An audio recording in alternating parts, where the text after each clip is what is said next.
우리가 교회를 그렇게 오래 다니지만 내가 뭐가 문제인지를 모르는 사람들이 너무나 많아요. 그죠?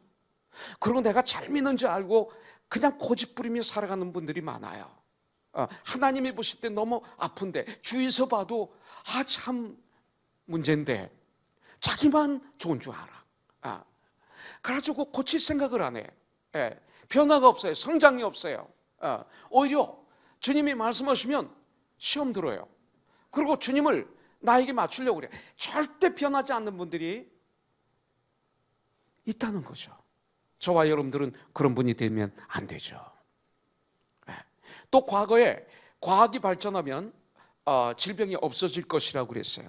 그래서 낙원 같은 세상이 될 것이라고 과거에 많이들 얘기했는데 그 예언이 맞은 거 하나도 없어요.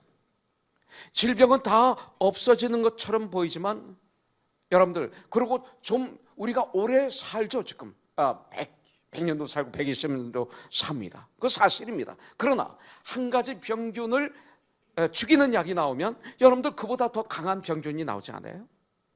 마치 신명기 28장 58절부터 60절 말씀 그대로 네가 만일 이 책에 기록한 이 율법의 모든 말씀을 지켜 행하지 아니하고 네 하나님 여호와라 하는 영화롭고 두려운 이름을 경외하지 아니하면 여호와께서 네 재앙과 네 자손의 재앙을 극렬하게 하시리니 그 재앙이 크고 오래고 그 질병이 중하고 오래일 것이라. 여호와께서 내가 두려워하던 애굽의 모든 질병을 내게로 가져다가 내 몸에 들어붙게 하실 것이며 또 이 율법책에 기록하지 아니한 모든 질병과 모든 재앙을 내가 멸망하기까지 여호와께서 내게 내리실 것이니 너희가 하늘의 별같이 많을지라도 네 하나님 여호와의 말씀을 청종하지 아니함으로 남는 자가 얼마 되지 못할 것이라. 주님은 예언하셨어요. 그런데 이런 질병도 있지만 또 다른 질병은 없나요? 이 시대 정신적인 질병들이 너무나 무섭게 전염되고 있는 것을 볼 수가 있어요. 잘못된 생각하는 병, 잘못된 생각을 해요. 잘못된 선택의 병, 또 우리가 잘못된 인생을 살아가는 질병, 얼마나 많이 있는지 몰라요. 여러분들, 전 세계가 지금 어떤 삶의 질병에 걸려서 아우성치고 있는 것을 볼 수가 있어요. 이런 모든 질병들, 육신의 질병들, 또 이런 삶의 질병들 고칠 수는 없을까? 그런데 어제 큐티 말씀을 통해서 보게 됐어요. 성경에서 그 답을 찾을 수가 있었어요. 여러분들, 이스라엘 백성들이 애굽에서 400년 동안 노예 생활을 합니다. 그런 가운데 너무나 힘드니까 짐승 같은 삶을 살다 보니까 하나님 앞에 그들이 부르짖었어요. 하나님은 그들의 기도를 들으시고 그리고 그들을 고쳐주시기 위해서 모세라는 종을 보내십니다. 그래서 모세를 통해서 출애굽을 하게 되죠. 애굽을 떠나서 이제 홍해를 건너서 가나안 땅으로 가는 여정을 가게 됩니다. 그런데 출발부터 문제가 생겼어요. 이제 홍해를 건너려고 보니까 엄청난 홍해 바다가 앞에 가로막고 있고, 그리고 뒤에는 이제 애굽 왕 바로가 후회하고 허락했다가 후회하고 마음을 돌이키는 거죠. 그러고 난 다음에 엄청난 세계의 최강의 군대와 그리고 탱크, 대포, 지금만 말하면 엄청난 무기를 전체를 다 동원해가지고 지금 사자같이 쫓아오고 있어요. 앞뒤 이게 진퇴양난이에요. 이런 어려움이 생겼어요. 우리 주님께서 도와주셨는데 이런 어려움이 생겼어요. 조금 전에 그 흥분, 그 기쁨, 그 자유, 이것은 온데간데 없고 지금은 다시 마음의 지옥에 떨어진 거죠. 문제가 생긴 것이죠. 그때 모세는 하나님께 부르짖습니다. 주님의 음성을 모세가 듣습니다. 그래서 지팡이로 홍해를 가리키니까 그 하나님께서 밤새도록 홍해 바다에 바람을 일으키셔서 바다를 마르게 합니다. 길을 만들어서 그 길이 마르게 합니다. 그래서 그 엄청난 이스라엘 백성들이 마른 땅같이 홍해를 건너죠. 그러고 난 다음에 애굽의 군대와 애굽의 무기가 이제 홍해 바다를 건너려고 들어왔을 때 물이 다시 원위치가 되는 바람에 그들이 다 물에 빠져 죽게 되는 것을 볼 수가 있습니다. 이 모습을 홍해를 건너고 난 다음에 본 이스라엘 백성들과 모세는 얼마나 기뻤겠어요. 그래서 하나님을 막 찬양하기 시작합니다. 심지어는 모세의 누나인 미리암은 춤을 추며 탬버린으로 박기를 치며 그 춤을 추며 주님을 찬양하니까 온 여자들이 같이 탬버린을 치면서 그러면서 춤을 추며 하나님을 찬양했다고 그랬어요. 그런데 또 얼마 가다 보니까 또 문제가 생겼습니다. 사막이 온 거예요. 뜨거운 태양이 내렸어요. 광야입니다. 나무가 없습니다. 먹을 것이 없습니다. 물이 없습니다. 그러다가 얼마 만에 물을 발견했는데 이 물이 쓴물입니다. 먹을 수가 없습니다.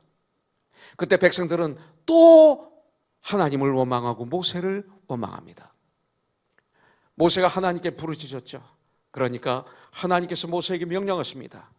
저 나무 가지를 잘라서 그 쓴물에 집어던져라. 그러면 단물이 될 것이다. 이게 말이 되는 소리예요? 아니, 어떻게 나무 가지를 잘라서 물에 집어넣으면 그게 쓴물이 단물이 됩니까? 근데 주님의 명령이 그럴 때가 많아요. 우리의 생각, 우리의 지식, 우리의 방법으로는 도저히 이해할 수 없는 이런 명령이 많아요. 그런데 모세는 그 명령에 순종해서 나뭇가지를 잘라서 집어넣었더니 쓴물이 단물로 변했습니다. 우리 인생이 그럴 수가 있어요. 쓴물이 단물이 됩니다. 그리고 주님은 말씀하십니다. 출애굽기 15장 56절에 보니까 이르시되 너희가 너희 하나님 나 여호와를 말을 들어 순종하고 내가 보기에 의를 행하며 내 계명에 귀를 기울이며 내 모든 규례를 지키면 내가 애굽 사람에게 말씀을 듣고 그 말씀을 마음에 새기고 그 말씀을 지키면 내가 애굽 사람에게 내린 모든 질병 중 하나도 너희에게 내리지 아니하리니 나는 너희를 치료하시는 여호와심이라. 주님은 말씀하고 있습니다. 이 세상 어느 누가 나는 너를 치료하는 자라고 말씀하는 분이 있을까요? 아무도 없어요. 하나님은 우리를 치료하시는 유일하신 나의 하나님이십니다. 나를 고쳐주시는 유일한 주 예수 그리스도예요. 질병을 치료하실 뿐만 아니라 우리의 인생의 쓴물을 우리 인생의 단물로 바꿔주실 수 있는 유일한 분, 우리 주 예수 그리스도. 여러분들, 나의 마음을 바꿀 수 있는 유일한 분이에요. 이 마음이 바뀌는 게 얼마나 힘든지 아세요? 예수님이 정말로 나의 구원자가 되시고 나의 주인이 계시면 초가집도 궁궐도 주 예수와 함께하면 그 어디나 하늘나라라고 찬양할 수 있는 이런 놀라운 쓴물이 단물로 바뀌게 되는 거예요. 예, 여러분들의 앞길에 인생의 쓴물이 지금 나의 인생을 막고 있는 그 쓴물은 없습니까? 이것 때문에 지금 고통스러워하고 외로워하고 고독화하고 그냥 원망하고 이 좌절해서 여러분들 주저앉아 있는 그 문제는 없습니까? 아니, 내가 주에서 그렇게 해준 게 아니라 내가 거기를 걸어 들어가서 내가 거기에 주저앉아 있는 거죠. 예. 이런 일은 없습니까? 오늘 이 아침 치유의 하나님, 나를 고쳐주시는 하나님을 만나기를 주님의 이름으로 축복합니다. 여러분들, 이 시편은 다윗이 기록했습니다. 근데 다윗은 뭐라고 말씀하고 있어요? 사도행전 13장 22절에 보니까 패하시고 다윗을 왕으로 사울을 패하시고 사울을 패하시고 다윗을 왕으로 세우시고 중언하여 이르시되 내가 이새의 아들 다윗을 만나니 내 마음에 맞는 사람이라. 개역 성경에는 내 마음에 합한 사람이라 이렇게 말하고 계십니다. 내 마음에 맞는 사람이라 내 뜻을 다 이루리라 하시더니 이렇게 말씀하고 있습니다. 내 마음에 맞는 사람만 있으면 이거 천국이에요. 이 땅에서 가장 축복의 사람, 행복한 사람이 누굴까요? 내가 믿을 수 있는 사람, 서로들 신뢰할 수 있는 사람, 내 마음에 맞는 사람, 하나님 마음에 합한 사람을 만나는 게 축복이에요. 다른 게 축복이 아닙니다. 얼마나 이것이 큰 축복인지 모릅니다. 다윗은 하나님께 칭찬도 받고 축복도 받았지만 그에 못지않게 하나님으로부터 여러분들 다윗은 책망도 받고 무서운 징계도 받은 거 아세요? 경석 형제, 축복만 받은 게 아니에요. 다윗은요 하나님으로부터 정말 엄청난 책망을 받았어요. 그런 징계를 받기도 했습니다. 그런데 뭡니까? 사도행전 13장 22절의 말씀의 결론입니다. 다윗의 삶의 결론이 이거예요. 이 결론까지 이루게 하기 위해서 하나님께서 하신 이 과정, 이것이 여러분들 거기 보면 칭찬도 있었고 책망도 있었고 그리고 축복도 있었고 무서운 징계도 있었다는 거예요. 그런데 결론은 내 마음에 맞는 사람이라고 말하고 있습니다. 그렇다면 다윗의 이 모든 과정은 여러분들 다윗을 다듬어 주시는, 다윗을 고쳐 주시는 과정이었다는 것을 우리가 알게 되는 거죠. 이것이 다윗을 고치신 하나님은 지금 우리를 안 고치실까요? 우리를 고쳐주시는 하나님이세요. 우리의 부족한 부분을 고쳐주셔서 예수님의 성품을 닮아가도록 도와주시는 거예요. 이게 중요한 거예요. 예수님의 사람으로 우리를 다듬어 가시는 거예요. 죽음 앞에 갔을 때 이것이 가장 중요하냐는 것을 알게 돼요. 이 과정 속에서 돈도 필요하고 이 과정 속에서 모든 게 필요하지요. 죽음 앞에 서서 보면 바로 이것이 우리 인생의 목적이었던 것을 우리가 알게 되는 거죠. 그래서 로마서 1장에 보면 인간의 잘못된 습관과 삶을, 죄들을 고쳐주지 않으시고 하나님께서 내버려 두신다면 그 사람은 가장 불쌍한 사람이라는 거예요. 로마서 1장 28절부터 32절에 보니까 또한 그들이 마음에 하나님 두기를 싫어하며, 하나님 두기를 싫어하니까, 마음 중심에 예수님을 주인으로 보시는 걸 싫어하니까 그런 분에게 하나님께서 어떻게 하세요? 하나님께서 그들을 그 상실한 마음대로 내버려 두시는 거예요. 이 세상에서 가장 불쌍한 게 관심이, 아무도 나에 대해서 관심을 가져주지 않는 사람, 이게 가장 불쌍한 거예요. 욥기 42장 5절부터 6절에 보니까 내가 죽게 대하여 귀로 듣기만 하였사오나 이제는 눈으로 주를 배움나이다. 그러므로 내가 스스로 거두어드리고 내 생각, 내 잘못된 것을 거두어드리고 티끌과 재 가운데서 회개하나이다. 여러분들, 하나님은 교만해서 겸손으로 고쳐진 욥에게 복을 주셔서 처음 복보다 2배의 축복을 내려주세요. 140년을 살게 해주세요. 손자 4대까지를 보게 하세요. 그래서 나이가 많아 늙어 기한이 차서 죽게 했다, 이렇게 말씀하고 있습니다. 다시 다윗을 보겠습니다. 여러분들, 다윗은 나라가 강해집니다. 이스라엘 나라가 강해지고 예루살렘에 옮긴 지 이제 10여 년이 지납니다. 암몬과의 전쟁 때 이제는 다윗이 나갈 필요가 없어요. 왜? 군대가 강해지고 이제는 다윗이 안 나가도 백전백승이에요. 그래서 다윗이 전쟁터에 나가지 않습니다. 이 마음의 여유가 생겼습니다. 이때가 바로 문제입니다. 그 마음의 여유가 생겼을 때 그는 지붕에서 어슬렁 걸어다니다가 바로 밑에서 목욕을 하고 있는 자기의 아주 신복, 장군 중에 하나인 우리아라는 아내가 목욕하고 있는 장면을 눈으로 보고 생각이 들어와서 마음으로 음행을 하며 결국은 그 여자를 취하게 됩니다. 그리고 나중에 그 충성된 우리아를 요압을 통해서 전쟁터에서 죽게 만들죠.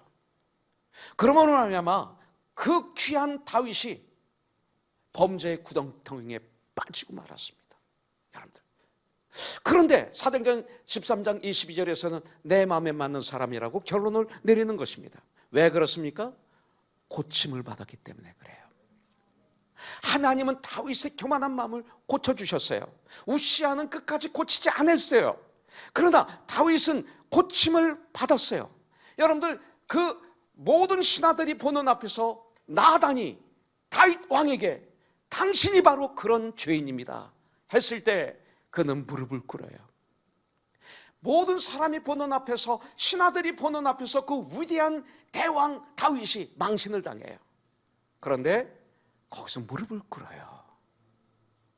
이게 고침을 받는 비결이에요. 그리고 용서함을 받는 비결이에요. 나잔 선지자의 사랑의 지적에 철저히 시인하고 인정하고 그리고 무릎을 꿇고 회개하는 모습을 우리가 보게 돼요. 그래서 시편 51편 11절 12절을 보니까 나를 주 앞에서 쫓아내지 마시고 주의 성령을 내게서 거두지 마소서. 다윗이 지금 이렇게 기도하는 거예요. 주의 구원의 즐거움을 내게 회복시켜 주시고 자원하는 심령을 주사 나를 붙들어 주시옵소서. 여러분들, 이렇게 부르짖어요. 이게 무슨 얘기입니까? 하나님은 다윗의 교만한 마음을 고치셨다는 거예요. 교만하면 내가 해치잖아요. 비록 그렇게 짧은 인생이지만 누구든지 몇 번은 형통이 오잖아요. 여러분들, 남들 보고 부러워하고 주저앉는 분들이 많은데 가만히 뒤를 돌아보세요. 여러분들의 삶 가운데 축복이 오지 않았어요? 형통이 오지 않았어요? 성공이라는 기회가 오지 않았었어요? 그때 교만해서 놓친 거죠. 그죠?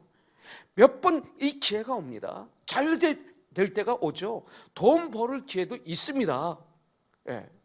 여러분들, 그런데 대부분의 사람들이 어떻게 돼요? 그때 잘 될 때, 잘 되고 나면 내가 잘나서 그런 거야. 내가 똑똑해서 그런 거야. 내가 능력이 있어서 그런 거야. 내가 이렇게 착각하는 거야. 이렇게 생각하는 거예요. 그래서 쓰러지는 거예요. 여러분들 누가복음 12장 19절에 보면 어리석은 부자가 나오잖아요. 여기서 보면 또 내가 내 영혼에게 말하기를, 자기가 자기에게 얘기합니다. 원어에 보면 영혼아 그랬는데 한국 성경은 내 영혼아, 내가 여러 해 쓸 물건을 많이 쌓아두었으니 내가 평안히 세고 내가 먹고 내가 마시고 내가 즐거워하자 하리라. 그러나 이런 사람으로 이 세상을 살아간다면 60만 아는 짐승 같은 존재로 타락하게 되는 거죠. 그런데 하나님은 이렇게 되는 것을 원치 않으세요. 그래서 모든 인생이 형통으로만 끝나도록 하지 않으세요. 만산형통이라는 단어를 함부로 쓰지 마세요. 우리 그리스도인들에게도 형통으로만 끝나는 것이 아니라 오늘 성경을 보니까 공고한 날도 주시고 형통한 날도 주세요. 공고한 날도 경험하도록 만들어 주셨어요. 전도서 7장 14절에 보니까 너희들 크리스찬들아 형통한 날에는 기뻐하고 너희 크리스찬들아 내 자녀들아 공고한 날에는 되돌아보라. 이 두 가지를 하나님이 병행하게 하사, 이 두 가지를 하나님이 병행하게 하사 사람이 그 장래일을 능히 하려 알지 못하게 하셨느니라. 인생은 형통함과 공고함을 골고루 맛보면서 살도록 하나님께서 축복하셨다. 공고함을 주는 것 축복이라는 거예요. 축복. 여러분들, 하나님이 그러면 우리를 어떻게 고치십니까? 제일 먼저 스텝이 뭐예요? 우리가 하나님으로부터 고침을 받기 위해서 제일 처음에 하나님이 주신 축복이 뭐냐면 나 자신을 깨닫게 하세요. 내가 나를 알게 하세요. 내가 나를 모르면 고칠 수가 없어요. 나의 모습 그대로를 볼 수 있다면 여러분들 이것이 축복이에요. 교회를 다니지만 목회를 하지만 얼마나 많은 사람들이 자기를 모르는지 몰라요. 너무 착각으로 살고 있어요. 목사는 나는 잘못하면 목회를 잘하는 줄 알고 설교를 잘하는 줄 알고 그리고 뭐를 잘하는 줄 알고 착각하고 있는 거예요. 내가 얼마나 모자란 인간인지를 착각하고 있는 거예요. 내가 모자라야 주님이 한테 도움을 요청하지. 내가 모자라야 주님께 부르짖지. 내가 모자란 걸 알면 주님 앞에 무릎을 꿇죠. 그래서 주님의 능력이 나에게 임해서 주님의 통로가 되어서 하나님의 나를 통해서 역사하는 것이 축복인데 내가 하는 거로 착각하는 거예요. 이거 아는 게 얼마나 큰 축복인지 몰라요. 그래서 주님은 은혜로 나의 더러운 모습을 내가 볼 수 있게 역사하십니다. 이게 주님의 은혜가 임하면 일어나는 엄청난 first step이에요. 자, 내가 나를 알게 되면 그 다음 뭐예요? 요엘서 2장에 보면 뭐라고 그랬어요? 금식하고 기도하고 회개하는 거죠. 너희가 회개하고 예수의 이름으로 침례를 받으라. 그리하면 성령을 선물로 받으리라. 요엘서 2장 28절부터 31절에 보니까 말세에 내가 너희들에게 성령을 부어주리라. 그 전에 회개가 나오잖아요. 기도하게 하시는 거예요. 그러면 기도해요. 우리. 그러면 주님 앞에 무릎을 꿇어요. 그러면 주님 앞에 부르짖어요. 내가 주님께 부르짖었더니 주님이 나를 고쳐주셨도다. 기도해요. 자신의 부족을 깨닫고 자신의 힘만으로는 이룰 수 없다는 사실을 알게 되니까 하나님을 의지할 수밖에 없는 거예요. 나를 믿다가 나 하다가 이제 주님을 의지하는 거예요. 그래서 다윗도 형통할 때는 교만했지만 하나님이 진노하여 얼굴을 숨기시자 죽을 고비를 만나서 오늘 본문 시편 30편 9절에 보니까 내가 무덤에 내려갈 때 내 마음이 지금 무덤이다 이거예요. 죽음이다 이거죠. 나의 피가 무슨 유익이 있어요? 아니 무덤이 묻혔다면 이 피가 무슨 유익이 있느냐 이거야. 내 시신을 덮고 있는 이 진토가 어떻게 주님을 찬양하며 주의 진리를 어떻게 선포할 수 있느냐 이렇게 말하고 있어요. 하나님께 이렇게 부르짖어요. 살려달라고. 사랑하는 우리 형제자매님들, 일이 좀 잘 된다고 교만하다가 교만하여 기도 생활 소홀히 하고 하나님과의 관계를 등한시하다가 어려움을 겪고 계신 분이 이 자리에 혹 계십니까? 주님이 이 자리에 있다면 하나님이 지금 고치고 계시는 ING라고, 과정이라고 전 분명히 믿습니다. 하나님 앞에 우리는 나와서 솔직히 나의 모습 그대로 나와서 인정을 하십시오.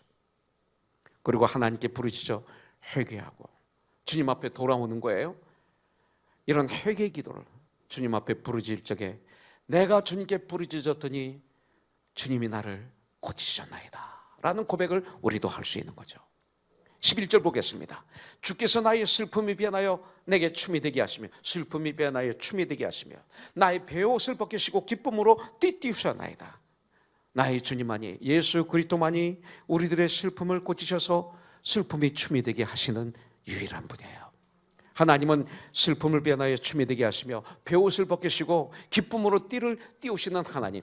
기쁨의 옷을 입고 기쁨의 띠를 띠니까 춤을 추고 날아다닐 수 있는 거죠.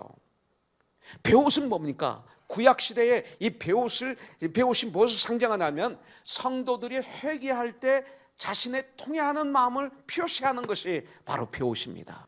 하나님께서 화를 내시는 것도 사랑입니다. 징계를 하시는 것도 사랑의 또 다른 편이시다.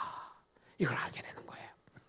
그렇기 때문에 시편 30편 5절에 보니까 그의 노염은 잠깐이요 그의 은총은 평생이로다. 저녁에는 울음이 깃들을지라도 아침에는 기쁨이 오리로다. 곧 기쁨이 오리로다. 우리 주 안에 가는 사람들, 여러분들 그 울음이 영원하지 않습니다. 저녁에 울지만 아침은 오는 거예요. 태양은 뜨는 거예요. 그러면서 기쁨이 오는 거예요. 이것이 그리스도인입니다. 마라의 쓴물을 단물로 고치시는 하나님이 우리들의 질병도 깨끗이 고치실 수 있을 줄 믿습니다. 우리들이 인생의 쓴물을 우리들의 인생의 단물로 바꿀 수 있는 유일한 분이세요. 우리 예수님은 우리들의 어떤 슬픔과 죽음의 배옷도 주님은 춤으로 만들어주시고 기쁨으로 띠를 띄워주시는 분이신 줄 믿습니다. 부르시지만 그러므로 예수 안에 있을 때 우리에게는 모든 근심, 염려, 걱정 다 사라지고 기쁨과 찬송과 감사가 넘치게 되는 거예요. 그래서 성경에는 염려하지 말라, 걱정하지 말라, 근심하지 말라 계속 우리에게 말씀하시는 거예요. 10절에 보겠습니다. 여호와여 들으시고 내게 은혜를 베푸소서. 여호와여 나를 돕는 자가 되소서 하였나이다.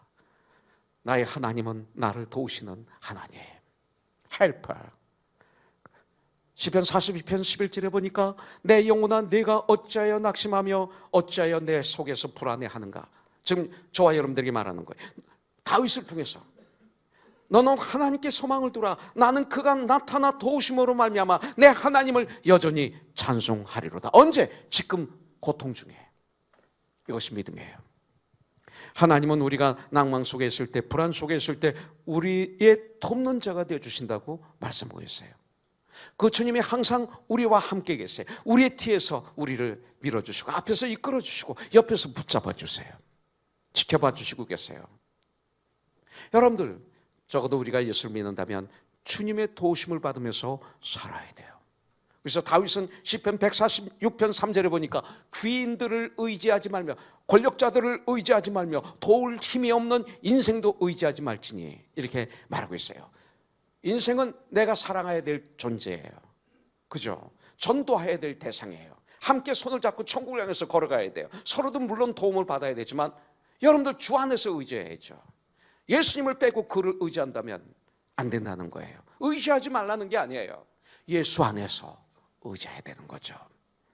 여러분들 우리가 힘들어할 때 도울 수 없는 인간을 의지하지 말라는 거예요. 문제 있을 때 사람을 찾아가잖아요. 먼저 그러지 말라는 거예요. 진정으로 우리를 도와주실 수 있는 분은 우리 주 예수 그리스도 한 분밖에 없는 거예요. 왜냐하면 그분은 천지만물을 창조하신 분이기 때문에, 그분은 우주의 모든 것을 주관하시는 분이시기 때문에 여러분들 우리는 어떤 상황이 와도 당당할 수 있는 것은 우리를 반드시 도와주실 수 있는 예수님이 나와 함께 하신다는 걸 믿을 때잖아요. 볼지어다 내가 세상 끝날까지 너희와 항상 함께 있으리라고 말씀하셨는데요. 그렇기 때문에 우리는 당당하게 하나님의 도우심을 받으면서 살아갈 수 있어요. 해보세요. 여러분들 그 주님을 바라보며 우리가 이 세상을 당당하게 살아가야 될 줄 믿습니다. 여러분들 오직 예수 안에서만 이것이 가능해요.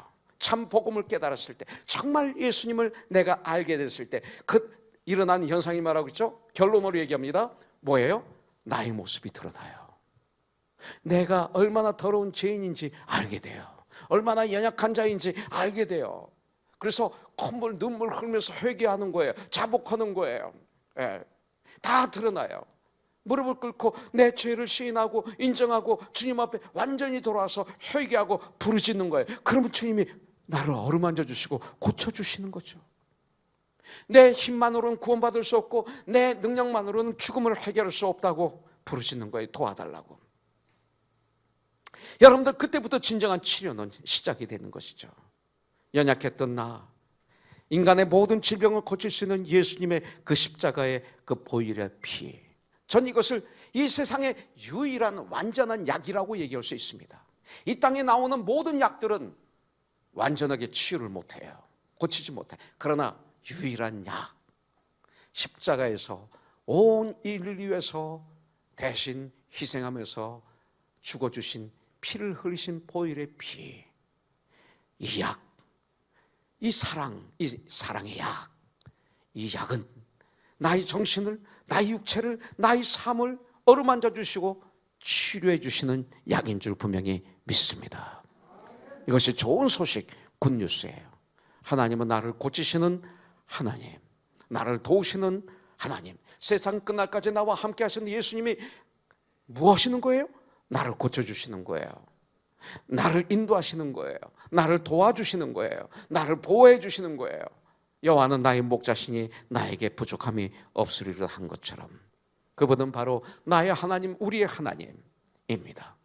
우리의 손에 손을 잡고 주님 안에서 한 마음으로 천국까지 같이 걸어가야 되지 않을까요? 저희 소원은 로마서 16장에 나오는 믿음의 형제자매들처럼, 바울처럼 그렇게 우리가 천국까지 함께 손에 손을 잡고 서로 사랑하며 주 안에서 서로 위로하며 격려하며 서로들 도우며 삼겹줄은 끊어지지 않아요. 함께 이 땅의 천국을 누리며 천국을 만들며 하나님의 나라가 임하며 주님이 명령하신 그 일을 함께 해나가는 거죠. 얼마나 LA 사람들이 많아. 근데 어떻게 이렇게 우리를 만나게 해요? 그런 아름다운 만남, 그런 관계, 그런 삶, 주님이 기뻐하시는 우리가 되기를 주님의 이름으로 축원합니다.